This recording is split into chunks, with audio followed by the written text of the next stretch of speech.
So what Jimmy and I are going to dive into today is our top 5 favorite moments from House of the Dragon season 1.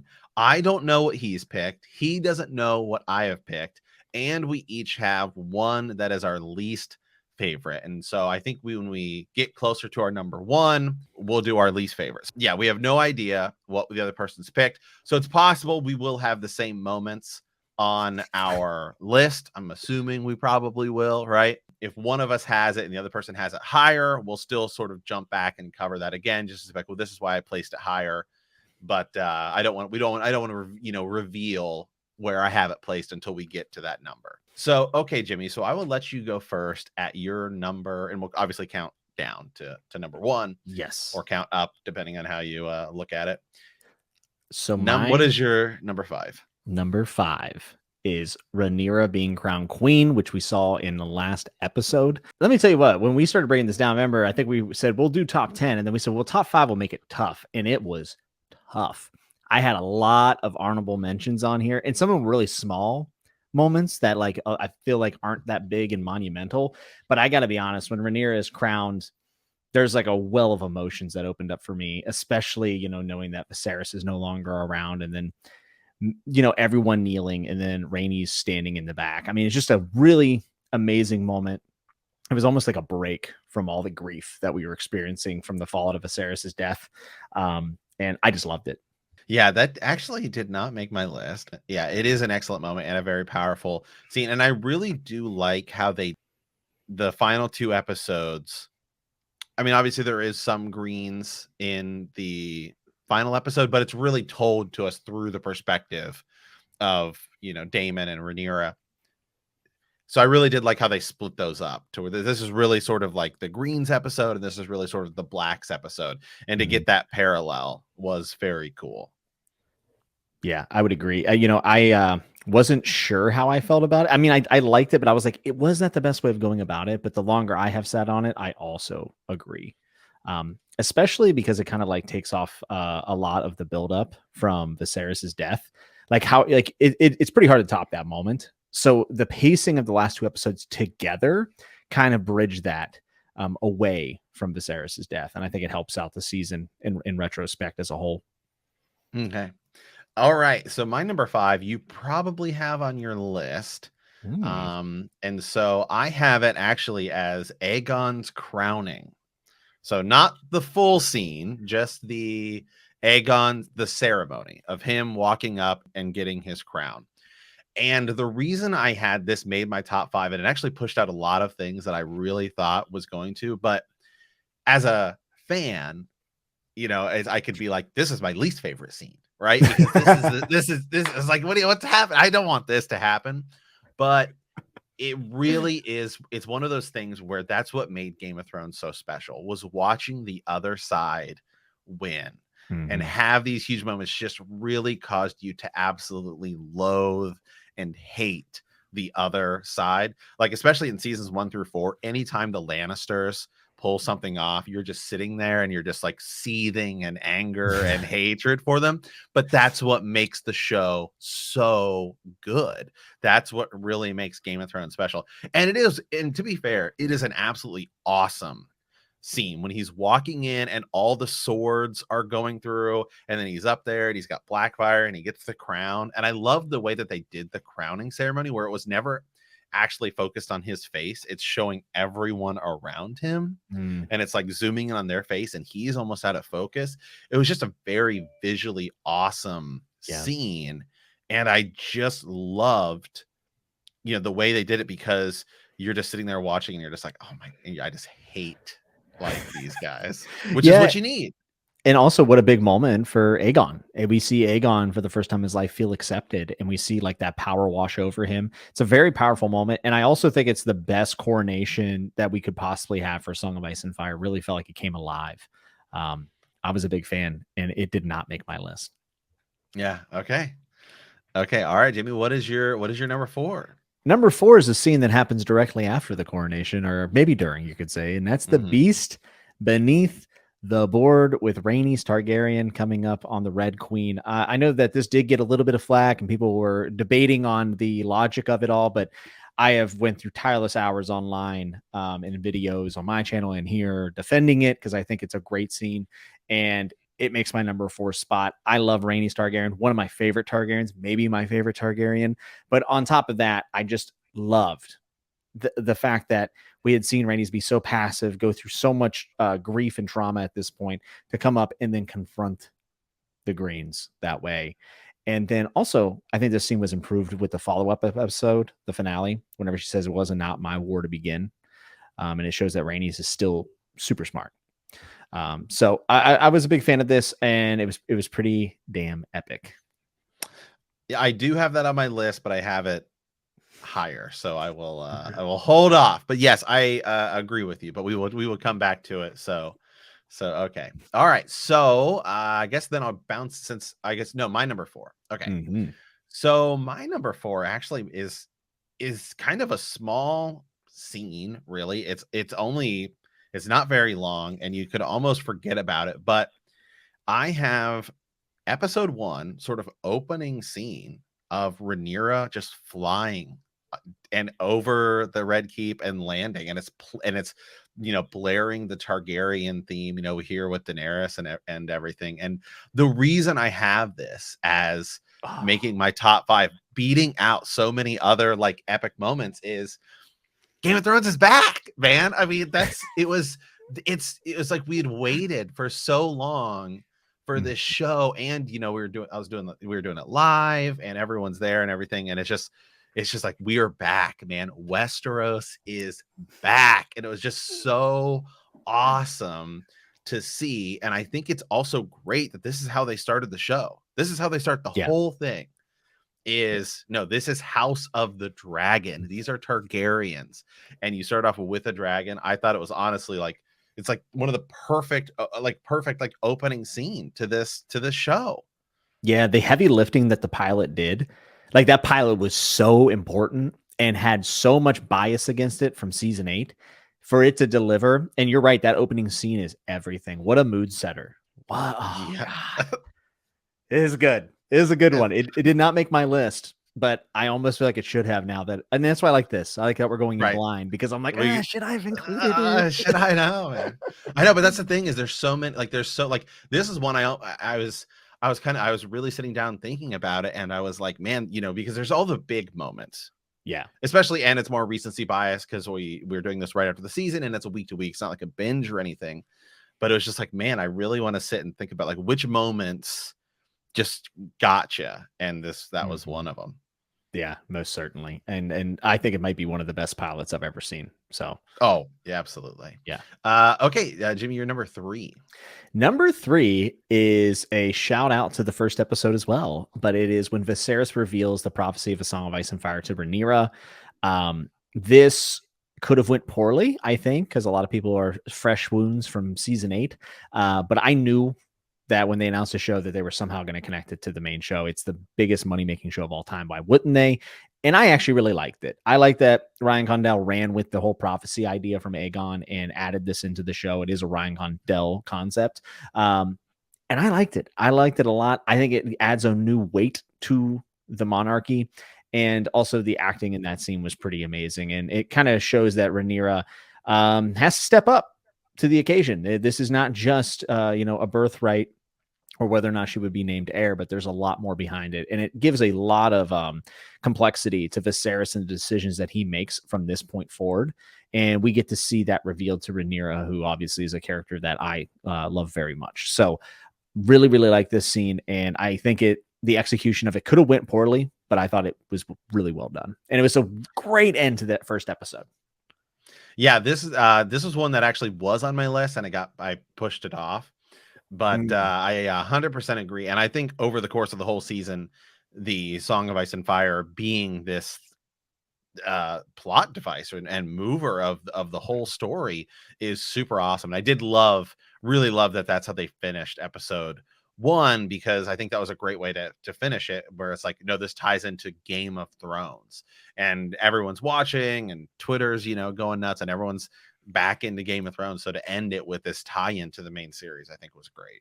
Yeah, I would agree. I know like I said, I know some people don't like to be reminded of season 8, but we have to be realistic in the fact that they were going to connect it to their number one grossing show of all time. So if they were going to do it, I think this was the way, and I loved it. Yeah. Okay. My number 3, which you might still have on your list. We still have a few left here. I have he can keep his tongue. Oh, I did not put this on there, but it was close. It's on the honorable mentions for me. Yeah. I think the reason I just really liked this scene was it was just so that episode in the first place, like it's the Viserys episode, and you're focusing on him being old, right? And you just have the awesome scene, which I'm sure we'll both probably get to on our list of Viserys walking in, and it's just so cool and so epic. And then the rest of the episode is just become a little somber, as we know Viserys isn't long for this world. So it was in one way really like the big action moment of that episode. But it's also just like such Daemon's character to have this, and it just sort of catches you off guard. It was, some people argue will shock value or whatever, but it was like that is like Game of Thrones. That's Game of Thrones, man. That's how it happens. 1 minute you're there and the next you're dead. So Yeah. I thought it was awesome, and I think it was a really good mood setter to get everyone even more so on Daemon's side. Yeah, and also it's just the spectacle of it. I know some people push back on that, but at the end of the day, like the show has to be entertaining. And if that wasn't a jaw dropping moment for me, and also for Vaemond, it delivered for me, and it was one of the big snap moments in the season. Yeah. Okay. So you're number 2, Jimmy, right? You did your number 2. And I really sat down, folks, and I really tried to not have recency bias.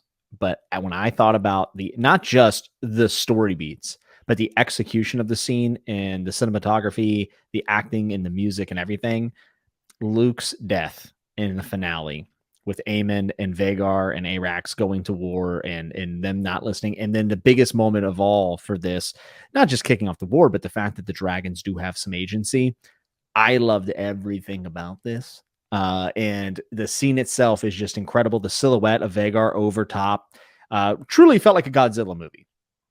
Even whenever Luke lands and we just see Vhagar just looking like a mountain. I mean, I don't know. Everything about Luke's death scene, the last 15 minutes of the finale were chilling, and I have not stopped thinking about it since it happened. So I had to give it my number 2 spot. Okay. I'm almost 100% certain that my number 2 spot is your number 1 spot. So I think we can wait to talk about that as well as my number 1. So let's dive into our least favorite moments. And I guess I'll go since I didn't do my number 2 because I'm 100% certain it's your number 1. And if it's not, I guess we'll go back. So we just play it by ear here. So my least favorite moment in the season I have as Mysaria talking to anyone. Well, Mysaria in episode 9 talking to Otto Hightower. And I know a lot of people are criticizing her accent and stuff like that. I guess I didn't really have a lot of issue with that. I guess for me, my problem with that scene is, one, it just doesn't. She's saying, the people give you the power, is what she's trying to say. So in some sense, you could make an argument it's sort of a throwback to a few moments in Game of Thrones, right? Like in season 1, you have Robert talking about how we need to worry about the Dothraki army. It's one army. And I thought that's just such a great scene in Game of Thrones.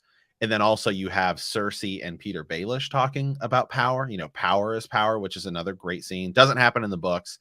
But at that point, we had already seen Baelish climbing the ladder.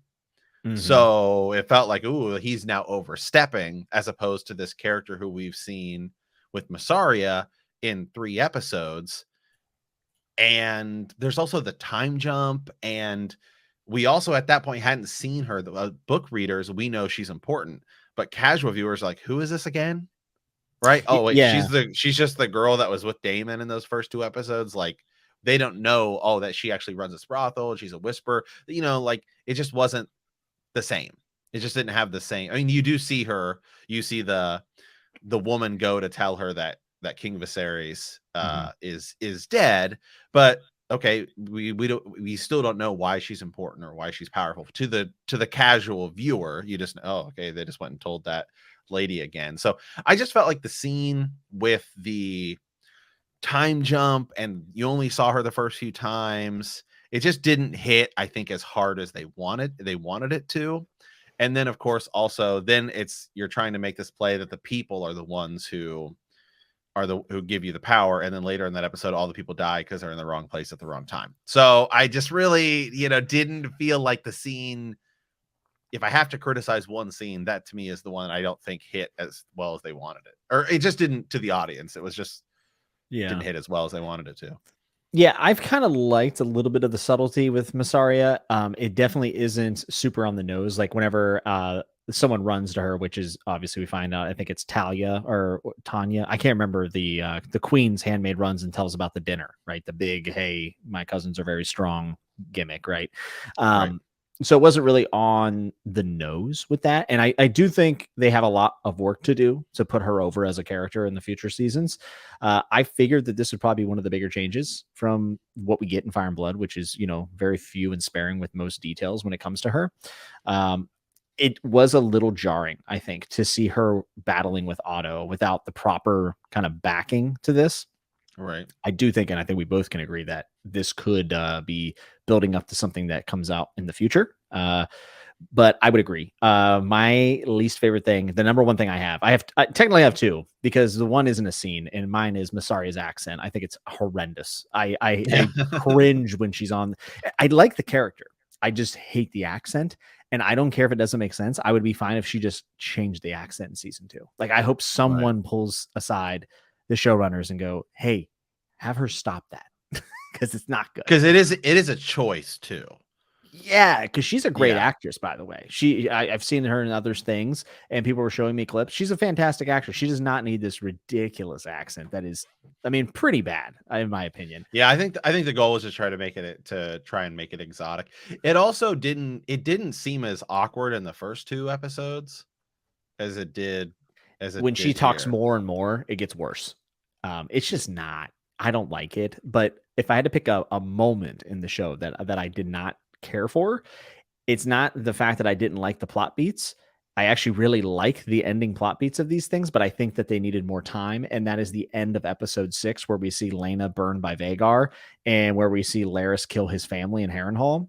I wish that would have been 2 episodes. I was reserving judgment on that. I said when we did our live reaction, I said, yeah, this feels a little rushed, but like, we'll see what the season entails. But I think about this, like what you just said, the conversation with Masari and Otto, that's some time that could have been maybe given to Harwin Strong or Lena. Yeah, and, so it didn't have enough context to really. And it's a huge moment. I mean, it's a really big and impactful moment. I think Lena getting agency to decide the way her life ends is really important to the story. And also, I hate the fact that she mysteriously just escapes the birthing bed and gets to Vhagar when everyone's like, where'd she go? And it's like, it's a bit Hollywood. And there are going to be liberties like that taken with any TV show almost. But I would say that was probably my least favorite part of the show. Not the actual plot beats, but the fact that it was a little bit rushed. So, yeah. Yeah. Okay. Well, let's get to our number ones. I'm pretty sure my number 2 is your number 1, so yes. I'll let you go here. King Viserys walked to the throne. The whole thing, the crown falling, Daemon putting on his head, the announcement, King of the Andals, all of the 7 king. I mean, might be my favorite Westerosi TV moment of all time. It's perfect. The music, it's perfect. It's the best part. And it totally changes the way we view him as a character. And the best part about it is that George Martin says it's better than his character in the books. So George is like giving it his blessing, because in the books, Viserys comes across as like just sort of an average king who lets the realm fall into civil war. Yeah. And he's so much more of a complex character. And for this to be his final stand And it's not some grandioso battle or any of that. It's simply a man protecting his daughter and doing his duty as king. And there's something about the thematic value of someone doing the best for where they are at. And Viserys is at the end of his life and makes a massive impact on those that will remain living. I think it's just like one of the most gorgeously executed. I love. I'm getting chills just talking about it. I love that scene so yeah. much. Yeah, and I had it as my number 2, and it's an absolutely fantastic, just amazing scene because the Viserys's whole character. There was stuff. The build up to it as well was also really cool because Viserys choosing, I want to dine with my family tonight, and he throws away the milk of the poppy. Right. Go. So that and then he walks in right as Rhaenyra is getting ready to defend herself in this claim. And he comes in and lays down the law. It is an absolutely amazing scene. And give an Emmy to the Kingsguard who announces him into the room because the bass in his voice, I was screaming at my television. Epic. Yeah. It is an absolutely amazing scene and one of the best in all of Game of Thrones. Yeah. Okay, so for mine, for anybody who's been paying attention, I said earlier there was one I hadn't touched on yet, and I will wait because I have it a much higher. And my number 1 is The Beast Beneath the Boards. Yeah, it has. So I mean, you can, for the people who don't like it, you can say you're just picking the shock value that doesn't happen in the books, all that stuff. At the end of the day, it doesn't really matter because it was hinted at multiple times in the prophecies of Rhaenyra Targaryen. So I think that it will actually help her character going forward because now you're going to pay a lot more attention to her. And there's a lot that happens with her character that I'm curious to see how it goes with a lot more of her prophecies that she will have. And I think this being one of them is like, you really should pay attention to her. So in one way, it sort of helps Rhaenyra Targaryen and helps establish her character. It also is like, it's shock value, but it's shock value done in the right way. It's an awesome scene, and it has all of the casual fans talking about it. Like the casual fans that I know that don't even know I run a Game of Thrones podcast or anything. And you're just talking about, like, what are you watching? And there's stuff like that. Like, wow, when that lady came out on the dragon, like, that was awesome. And that's what you need. That's like what remember, there's so much that went into, is this show even going to succeed? Right? Yeah. Is House of the Dragon even going to succeed with the stigma of the final season of Game of Thrones? Also, successor sequel shows, we talk about it more often than not, fail hard, very, very, very hard. I mean, so many of some of the biggest shows in the history of television that have tried to have a successor show falls so fast on its face. So this show is not only just, a sequel to Game of Thrones. It's like potentially the rest of Westeros on television, right? You have like a merger happening. So there's like a lot of money and a lot of things and a lot of just big moving parts in the Hollywood industry and all this stuff hinging on this show. And to have a moment like that where Twitter's talking about it and everybody's like, oh my God, this is so awesome. And to showcase like a dragon being super epic in that moment. Yeah. Was so awesome. Yeah. And I actually love the fact that Rhaenys does this decision and it ends up, it makes us raise the question of, well, what about all these small folk that were killed? And some people are saying, traitors. Look, they didn't even think about it. Yeah, traitors, they were there.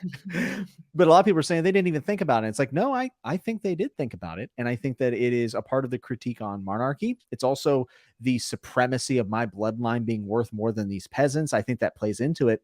And we like to take sides. It's fun to be tribal. But at the end of the day, I mean, most of these people in this ruling class are terrible human beings. Oh, yeah. And that's just something we kind of accept in Westeros. And people, I can't believe they didn't think about the small people. Well, let's just wait and see what happens. Let's see what happens later in the story. Maybe the peasantry or the peasants of King's Landing are a character in this story too. As a whole, they are a character. And we should definitely take note of that and put it in the back of our minds. But a lot of people are pointing at that as being a critique of the scene, but I actually disagree completely. I think that it is an intentional part of the scene, and it is something that we should judge against Rhaenys for sure. Yeah. But we can still be fired up about it because, Team Black, let's go. Right, exactly. Well, at the same time, though, you can see she is still sort of acting for herself a little bit, which is great because you need that, because it's what I've said it before. What made Game of Thrones so special was we didn't know the ending, and everyone was picking sides, because in theory your team could win, right? It's like we saw the show where you're killing all your favorite characters. It's like the Lannisters could win the whole deal. Yeah. Right. It could just be some story about this is, how life works and all this stuff. We didn't know. So people were like Team Lannister all the way. Right. So here, I think it's good to have some of these third parties, wild cards, that exist to sort, because you need that. Otherwise, it's just really like Team Black. Yes. Right. Versus the terrible high towers and everything. Not to mention that the chess piece of the Valerians are very important, especially with the Lannister fleet. I thought that the finale of the season really put Corlys over, and Rhaenys' scene following up her episode 9 moment was excellent. And, watching her not kneel to Rhaenyra until she could see that she was actually ready to be queen and that she was going to be the one that she wanted to back. Really powerful. And Corlys walking into the room and saying, "What's the lay of the land? Let's go. Let's figure this out. This is what I can provide." I mean, I think all the pieces were put in place very, very well. And you can't do that and have that feeling of importance without Rhaenys having her moment of finally having agency in the show and not having just terrible things done to her. And, some peasants lost their lives that day. But unfortunately, that is how they were traitors. They were traitors. All right. They were there. They know that everyone swore fealty to Rhaenyra. Okay. And then everyone's back in the wrong side. So I mean, it was kind of funny how they got ushered in there, and like even during the coronation, you could feel like this awkwardness where like, what are we doing here? Are we supposed to clap now? And they're like, right. Oh, hell yeah, he's got the crown on, whatever. Like, we're here. At least it's something else other than getting fleas, right. And how dumb. Like when Otto's standing up there, he's like, "Open the doors." OSHA is going to have a field day with us. Seriously. Okay. All right. Well, let's, do we have a few quick honorable mentions here that we can just sort of fire off? Do you have any that you wanted to put on your list that didn't make it? Yeah. The Brackens and the Blackwoods moment. I mean, if you were talking about petty stuff, I thought that was just excellent. I love the pink dread, like the dragon tamers, like the boys in the pit. I love that. I honestly, I like the crab feeder. There's a lot of stuff from that episode that almost made my list. I mean, honestly, dude, when Alicent walks into Rhaenyra's dinner for her wedding announcement with Laenor, when she walks in the green dress. Or what about even the Valerians showing up to that dinner? I mean, that dinner scene was fantastic. And I know it's kind of an awkward scene, but given the importance of it, of telling her father off and then immediately going to talk to Loras and having to still play the Game of Thrones with, his feet fetish. Listen, we're dominating the feet fetish. We are dominating. I posted a picture in our Facebook group and on Twitter. Once we posted that video, now the top trending search item for our podcast is now Sir Loras and feet. So, well, I guess that's where we gotta play to our strengths. We gotta play to our strengths here. So, but still, I mean, it was just kind of like it's a powerful scene because of what the whole thing together. And another scene, I mean, God, so many scenes of Viserys, right? But one that really stuck out to me is when Daemon comes back and after he brings him the crown, and Daemon and Viserys are on good terms and they're hanging out, and Alicent's like, "Oh, there's like an art gallery in town we can go see." And Viserys is like, "Oh yeah, like we really want to go do that." Like it just blows her up because that's like his character. That's what, he doesn't really care about Alicent like at all, right? He calls her Emma at one point. I mean, and she has to like live through that, so you get her side of it too. But I don't know why that scene too. That's like just so much of like the good political drama richness of Game of Thrones. Yeah, very subtle and like a small moment that is easily forgettable. And there's also some foreshadowing for stuff that's going to happen in the final season. And that was in episode 4. And we won't talk about it anymore because we're going to keep it spoiler free here on the podcast. But we're going to come back to season 1 a bunch. And as we keep going through this show, and I think as a whole, this has an opportunity to be a masterpiece of a television show. So I'm really, really excited.